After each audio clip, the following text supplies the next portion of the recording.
अस्सलाम वालेकुम बेटा। बेटा हमने टॉपिक अपने पढ़ लिए थे, velocity time graph, displacement time graph और भी एक्सेलरेशन टाइम ग्राफ, यानी कि फिज़िकल क्वांटिटीज़ के दरमियान में ग्राफ किस तरह से बनाए जाते हैं। इनका डिटेल्ड लेक्चर हम कर चुके हैं और इनसे रिलेटेड जो हमारे सिलेबस के अंदर टॉपिक शामिल थे उनको भी हमने डिस्कस किया।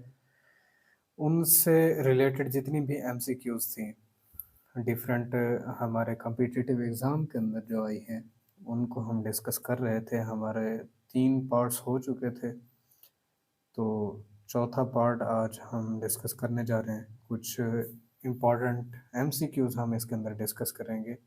उन्हीं तमाम तर इक्वेशन ऑफ मोशंस हो गई, ग्राफ हो गए, वेलोसिटी हो गई, एक्सेलरेशन हो गया, डिस्प्लेसमेंट हो गया, इनसे मुताल्लिक।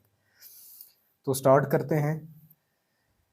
क्वेश्चन की स्टेटमेंट है which of the following statement is not correct regarding the motion of a particle in straight line. कि अगर एक जिस्म स्ट्रेट लाइन के अंदर हरकत कर रहा हो तो उसकी मोशन की वजाहत में कौन सी स्टेटमेंट रॉन्ग होगी। तो पहली स्टेटमेंट ए ऑप्शन है एक्स टी, यानी कि displacement time graph is parabola if the motion is accelerated. ज़ाहिर सी बात है, अगर जिस्म की मोशन एक्सेलरेटेड हो तो डिस्प्लेसमेंट टाइम ग्राफ हमेशा पैराबोला होता है, ये बात तो करेक्ट है। Velocity time graph is straight line inclined to the time axis. Velocity time graph straight line होगा और क्या बेटा, टाइम एक्सिस के ऊपर इंक्लाइंड होगा। मतलब कहने का है कि इस तरह का ग्राफ होगा। ठीक है बेटा, ये ऐसे वेलोसिटी और ये टाइम इस तरह का ग्राफ होगा। और यहाँ भी जिस्म की मोशन जो है ये यूनिफॉर्म होगी, लेकिन एक्सेलरेशन ज़ीरो होगा। उसकी वजह ये है कि इसका स्लोप कांस्टेंट है। तो ये भी ऑप्शन भी करेक्ट है।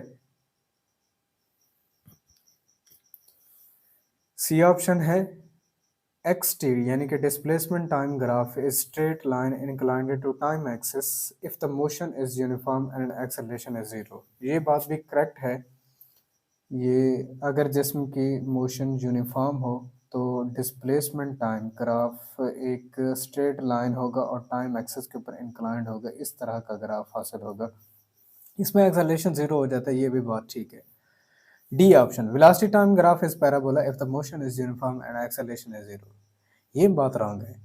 एक्सेलरेशन ज़ीरो हो जाए, मोशन यूनिफॉर्म हो, तो कभी भी वेलोसिटी टाइम ग्राफ पैराबोला नहीं होता, स्ट्रेट लाइन होगा। ये बात हम पहले ही अपने ग्राफ के लेक्चर्स के अंदर डिस्कस कर चुके हैं। कब?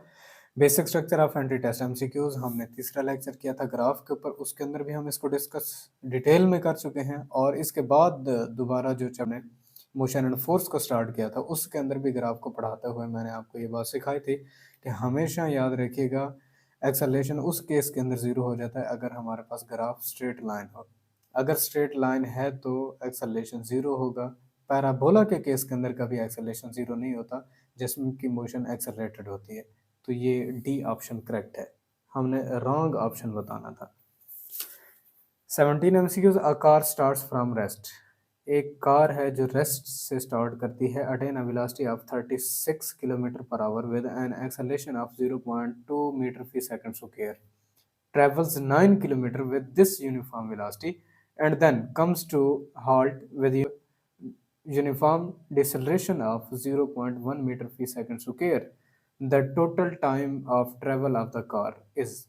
देखें, एक गाड़ी है जो रेस्ट से स्टार्ट करती है, फिर एक uniform velocity 36 kilometer per our हासिल कर लेती है इतने एक्सेलरेशन पर, फिर इसी यूनिफॉर्म वेलोसिटी के साथ 9 किलोमीटर का ये फासला तय करती है, फिर इसके ऊपर कोई ब्रेक्स अप्लाई की जाती हैं और इसका डिसेलरेशन प्रोड्यूस हो जाता है इसके अंदर।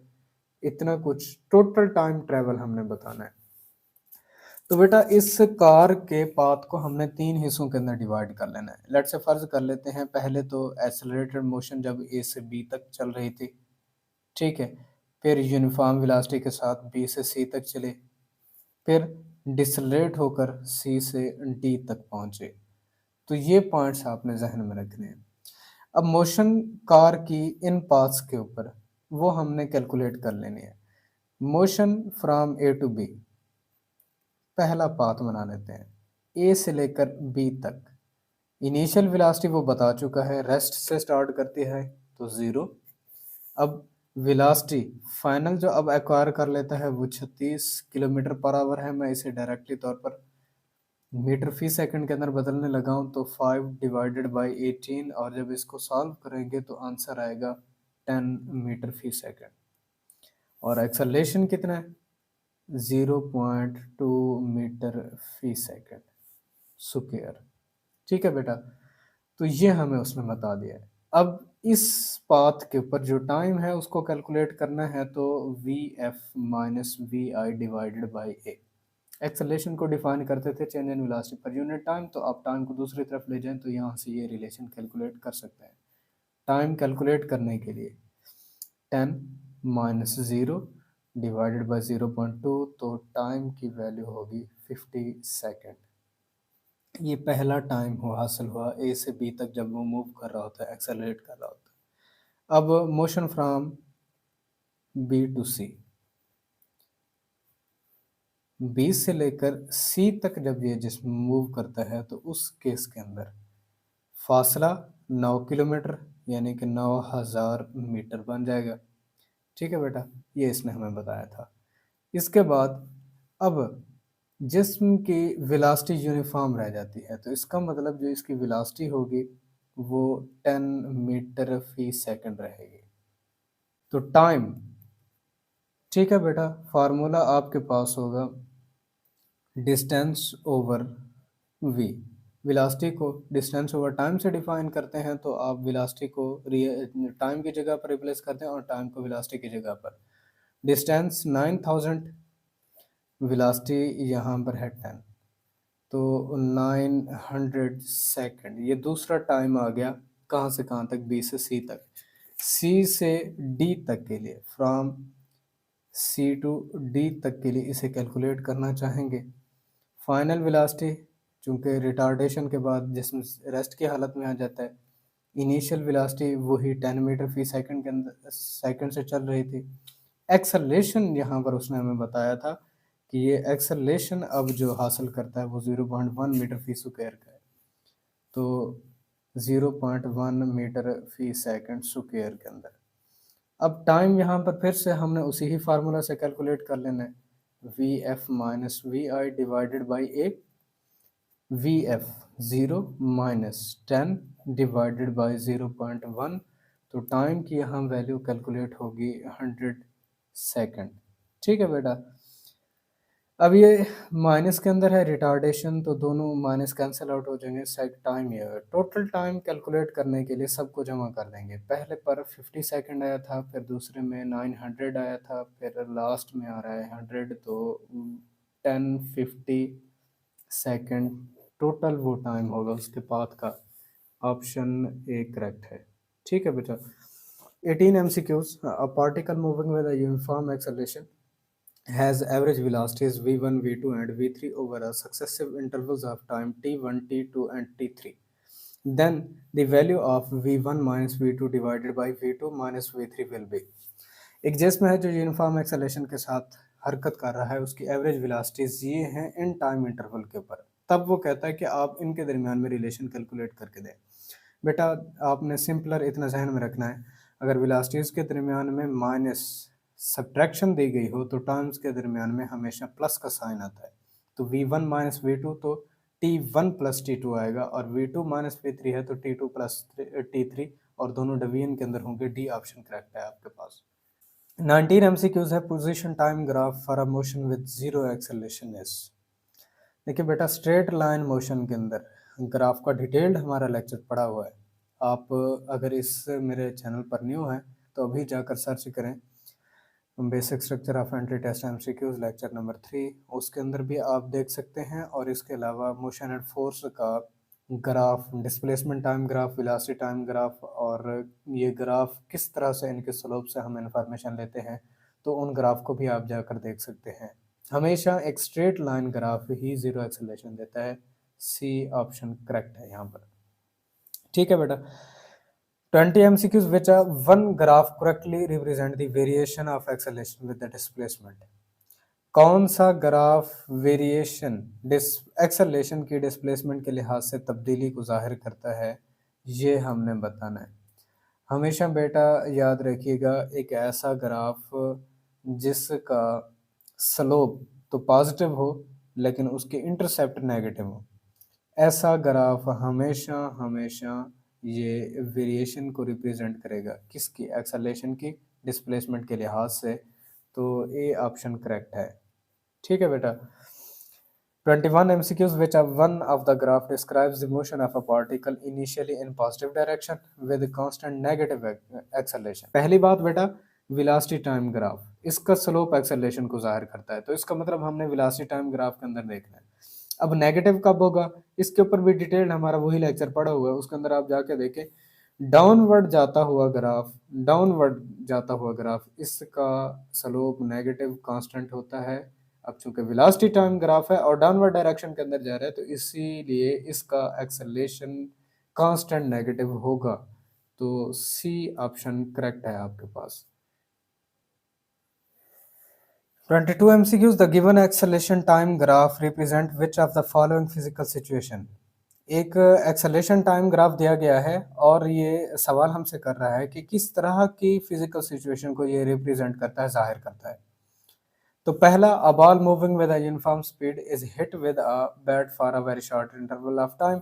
बी ऑप्शन है, ball is falling freely from the top of the tower.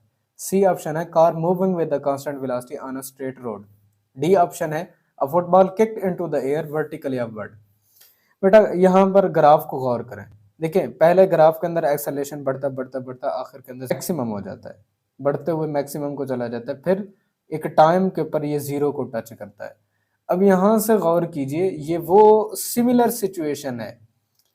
अगर आप इस सिचुएशन को एक और ऑब्जेक्ट के लिए ऑब्जर्व करना चाहें, तो वो ऑब्जेक्ट है हमारे पास, एक जब प्लेयर बॉल को हिट करता है तो एक लार्जर फोर्स का स्मॉलर टाइम के लिए एक्ट करना, और बाजू के पास जब एक्सेलरेशन आता है तो उस केस के अंदर हमने ये ग्राफ देखा था। ठीक है बेटा, तो ये ग्राफ की बिल्कुल सिमिलर सिचुएशन वही है। पहले एक्सेलरेशन इंक्रीज कर रहा है, मैक्सिमम को पहुंचने के बाद दोबारा से डिक्रीज होता हुआ एक नेक्स्ट टाइम के ऊपर जीरो को अप्रोच करता है। तो ऑप्शन ए करेक्ट है। ये वो बॉल, ये उस ग्राफ को रिप्रेजेंट करेगा जहां पर एक बॉल को आप बैट से हिट करें और वो यूनिफॉर्म स्पीड हासिल करे short interval of a time के लिए। 23 MCQs, a body starts from the rest and moves with a constant acceleration for t second. It travels a distance x1 in the first half of the time and x2 in the next half of the time. Then एक जिस्म है जो rest से start करता है अपनी हरकत को और फिर कांस्टेंट एक्सेलरेशन हासिल कर लेता है टी सेकंड तक। अब उसने एक कंडीशन हमें बता रहा है कि first half of the time के अंदर x1 डिस्टेंस को ये कवर करता है, जबकि second half of the time के अंदर ये x2 डिस्टेंस को कवर करता है। तो इस सिचुएशन के अंदर बेटा हमने एक फार्मूला बना लेना है।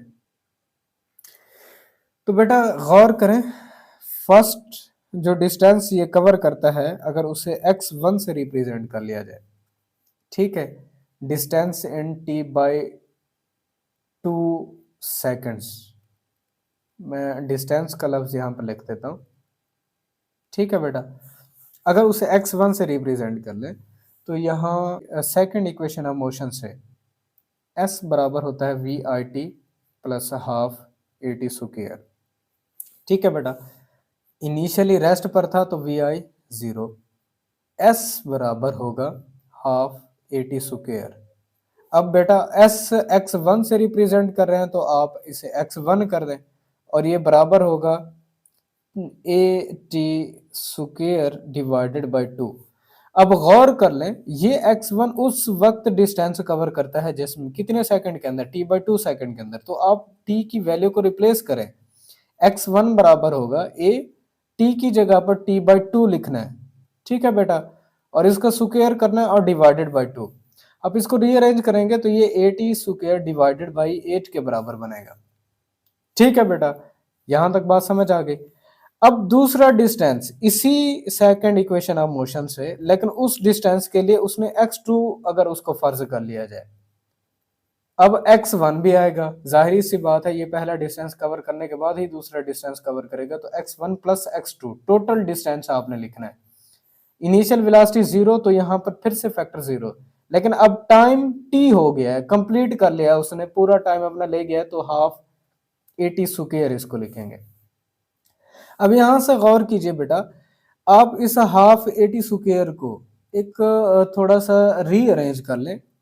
इसे लिखा जा सकता है यहां पर कि x2 plus x1 is equal to, मैं इसे 4 से अगर मल्टीप्लाई कर दूं तो इधर से 4 से डिवाइड भी कर दूं तो ये ए टी स्क्वायर डिवाइडेड बाई 8 बन सकता है। कोई अभाम तो नहीं है, कोई इसके अंदर फिक्र की बात नहीं है। उसकी वजह यह है, अपनी तरफ से 4 से मल्टीप्लाई कर लें, डिवाइड कर लें, इट्स ओके। अब इसको थोड़ा सा मजीद रीअरेंज कर लें। x2 plus x1 is equal to 4, a t square divided by 8, x1 की वैल्यू मैं इसको रिप्लेस कर देता हूँ।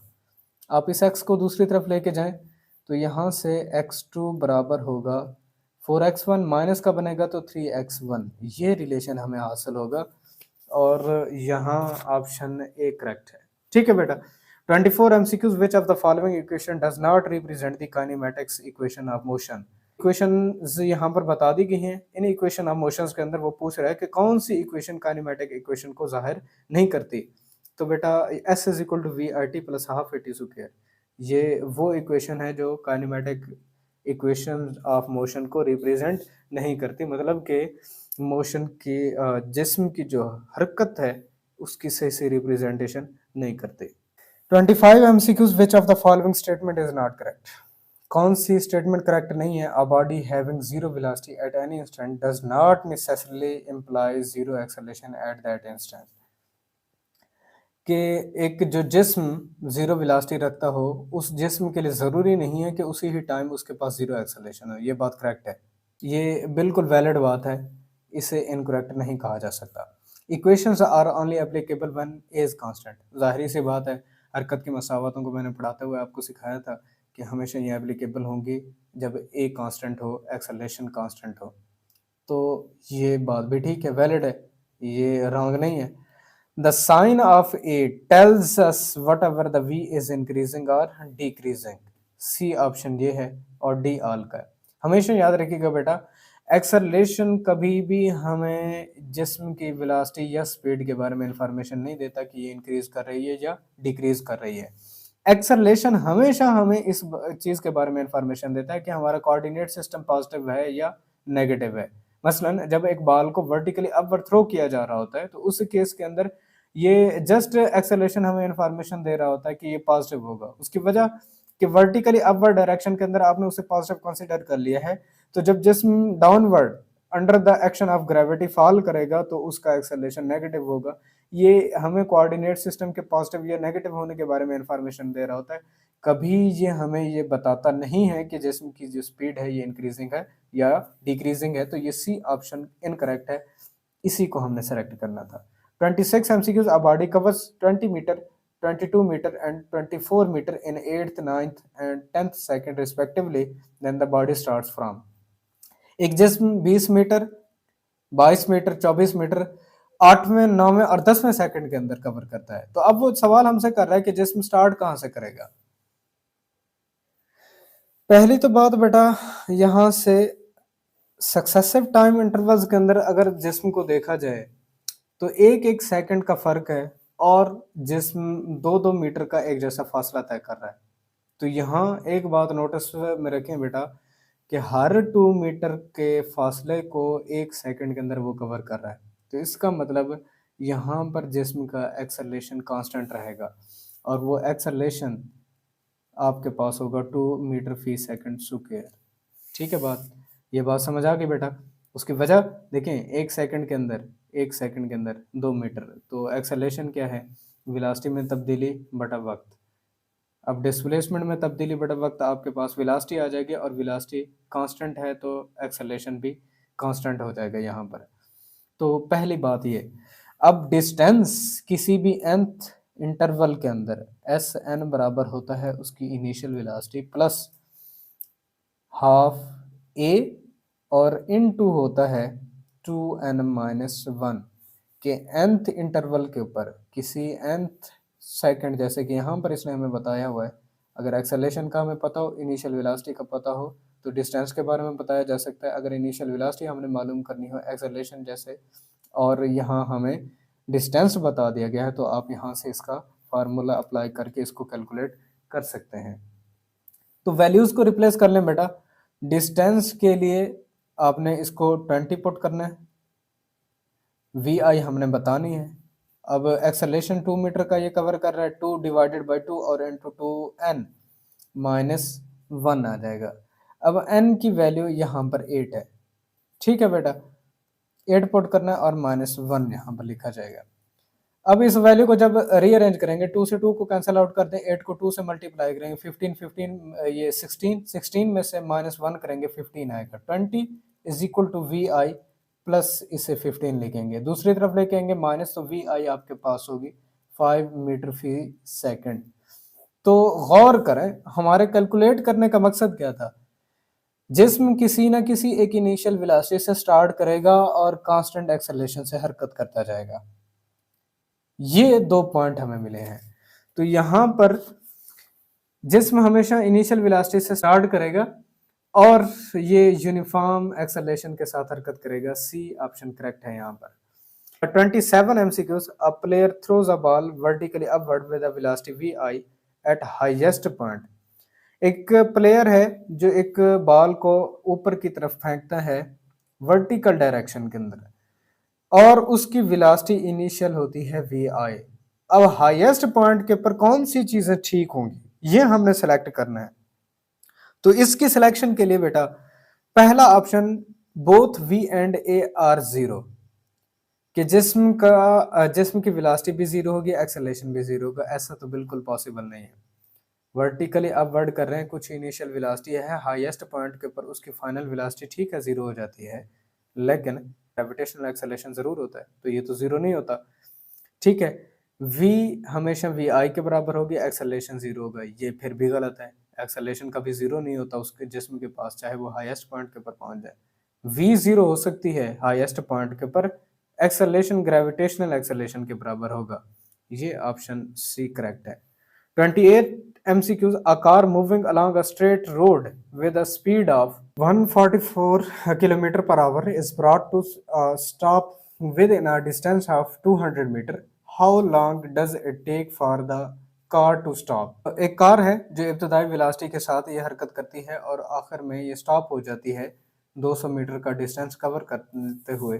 अब ये कहता है कि how long does it take for the car to stop, वो टाइम कितना कुछ होगा जो इतने फासले तक उसे स्टॉप करने में दरकार हुआ है। तो इसकी कैलकुलेशन के अंदर बेटा इनिशियल वेलोसिटी बेटा यहाँ पर v i is equal to 144 kilometer per hour के लिए मैं इसको डायरेक्ट बदल रहा हूँ, 5/18 से आपने इसे मल्टीप्लाई करना है और ये आंसर बनेगा आपके पास 40 मीटर फी सेकंड, ठीक है बेटा। तो ये 40 मीटर फी सेकंड इनिशियल वेलोसिटी स्टॉप कर गई है, तो वी एफ जीरो हो जाएगी, और जो डिस्टेंस इसने कवर किया है ये 200 मीटर का है, ठीक है बेटा। अब third equation of motion, v f square minus v i square is equal to 2a s के बराबर, zero minus initial velocity 40 is equal to 2, a की वैल्यू यहाँ हमें बतानी है, तो एस 200 है, -4 मीटर फी सेकंड स्क्वायर के, ठीक है बेटा। तो ये कैलकुलेशन हमारे पास बनेगी। अब एक्सेलरेशन ये है, तो first equation of motion v f बराबर है v i plus a t के। अब इन वैल्यूज को रिप्लेस कर देंगे, वी एफ ऑलरेडी जीरो था, वी आई यहाँ पर इसकी वैल्यू है 40 प्लस ए की वैल्यू -4, और टाइम हमने बताना है जितने सेकंड के लिए, जितने सेकंड लगे इसको स्टॉप करने के अंदर, तो -40 इसे इक्वेशन की दूसरी तरफ लेके आएंगे, प्लस के 40 बनेंगे, और ये 40 टी आपके पास कितना बन जाएगा 10 सेकंड। तो 10 सेकंड लगेंगे इस कार को स्टॉप करने के में, ऑप्शन ए करेक्ट है।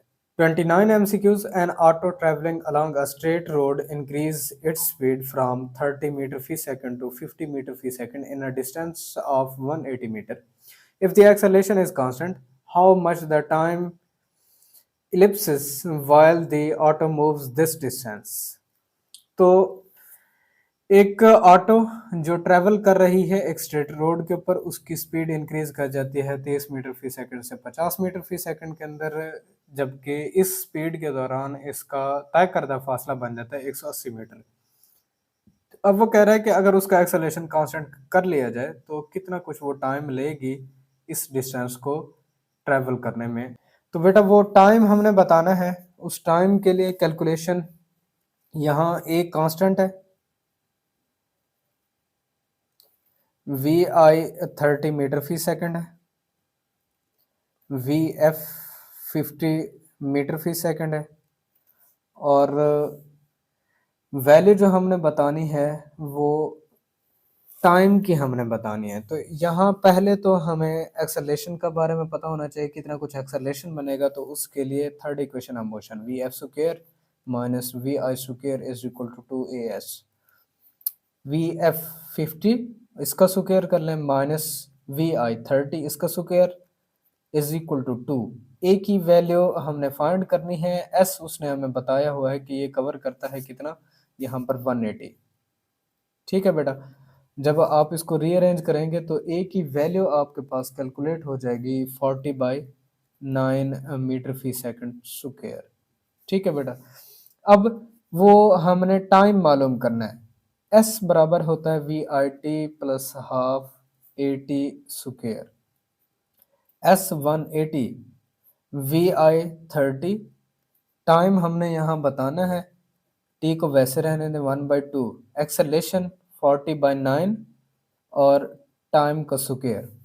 जब इसको आप रीअरेंज करेंगे तो रिलेशन आपके पास बनेगा 2t square plus 2070 minus 162 is equal to 0। इस होमोजेनियस इक्वेशन का जो सोल्यूशन रहता है टाइम के लिहाज से, ये t बराबर आता है 4.5 सेकेंड। तो यहाँ ऑप्शन है आपके पास बी। ठीक है बेटा, बी ऑप्शन करेक्ट है। 30 MCQs, a body falling freely under the gravity passing 2 points 30 meter apart in 1 second, for what point above the upper point it began to fall। कि एक जिस्म है जो 2 पॉइंट्स पर से गुजरते हुए ये 1 सेकंड के अंदर 30 मीटर का फासला तय करता है, मतलब कि उन 2 पॉइंट्स के दरमियान में जो डिस्टेंस है 30 मीटर का, और वो 1 सेकंड के अंदर ये कवर करती है।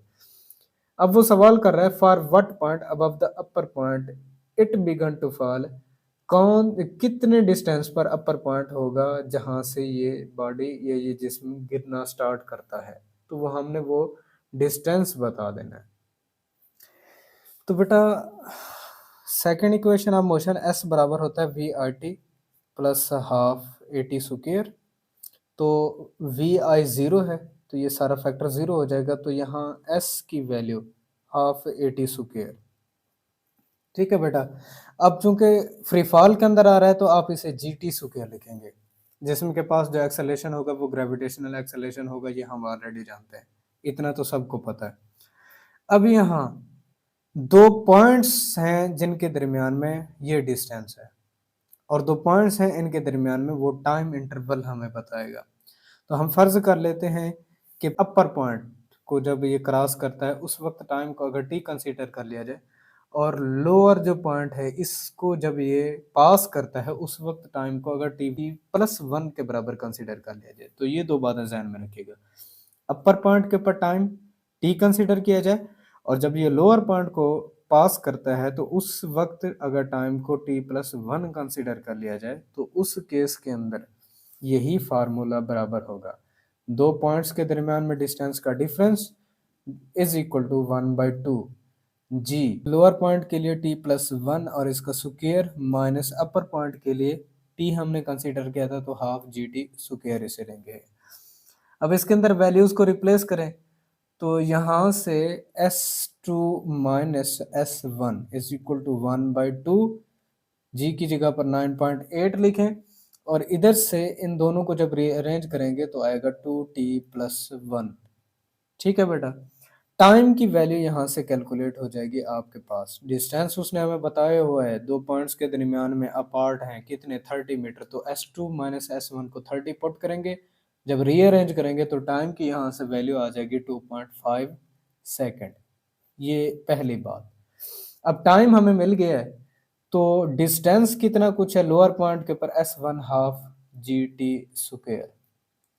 तो टाइम की ये वैल्यू अब यहाँ पर पुट करनी है, और वो डिस्टेंस हमें पता लग जाएगा। S बराबर हो जाएगा हाफ, जी की जगह पर 9.8, टाइम की जगह पर 2.5, इसका स्क्वायर करेंगे तो S हमारे पास कैलकुलेट हो जाएगा 32.1 मीटर।